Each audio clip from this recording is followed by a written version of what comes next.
Okay, guys, so that's all for all the time we have for today. Before we go, we've got 5 minutes left of the lesson, and I'd like you to just share a bit of what you've done for this lesson today. So, who would like to share their learning first? So, hello fantastic students. You've been asked to share something in class and immediately you go, well, how do I respond to this? I didn't know we're going to be asked to present what we've done. Now, a lot of the times the words present and share are used synonymously, or maybe received synonymously.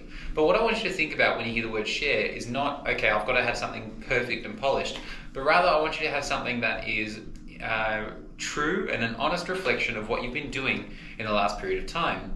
That could be that you've been preparing for a presentation, you're able to show some of it, or it could just be that, in this half an hour task where you've been asked to look up something that interests you, or you've been asked to prepare for an interview on a person of interest to you, then you might say, oh look, I've had to think about these questions that I might ask, and I thought about my own hobbies and wanted to know if there was any way that I could connect or relate to this person.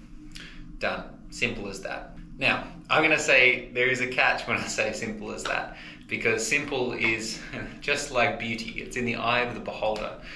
When something is simple, it's not a shared experience, it's not shared knowledge, and it would be wrong for me to assume that for everyone to share what they've been doing is easy or simple. So, let's say it's not simple, it's quite challenging. When something is challenging, how do we overcome that obstacle? Some people like to use the word tools, because you can use a tool to change something, fix something, manipulate something so it's easy to work with. Or maybe you might like to think of these as strategies. So when you're asked to share something in class, here's one thing that you can do. You could think, what did I think or know before I came to school today or before I came to class? What do I know now? Point out the difference between the two when you're asked to share.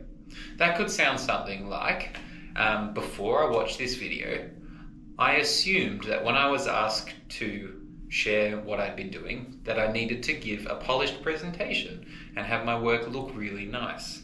But now I know that that's not what that means. Other ways could be that you just simply read out what you have done. You could, read whatever's on your screen for the class, for the teacher, or possibly you are very honest and own up and say, look, I haven't done much right now. This is what I'm thinking of doing next.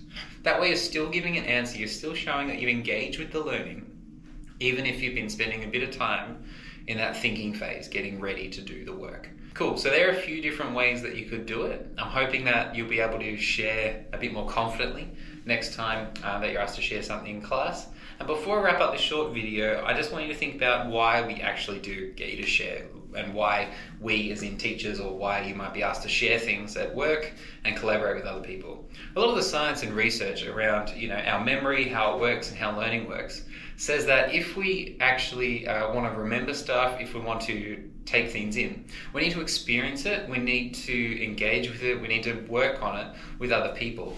Most of what we do in lessons will be forgotten. It'll be gone by the time you get home. This video, unless you're watching at home, you're probably not going to remember by the time you get home.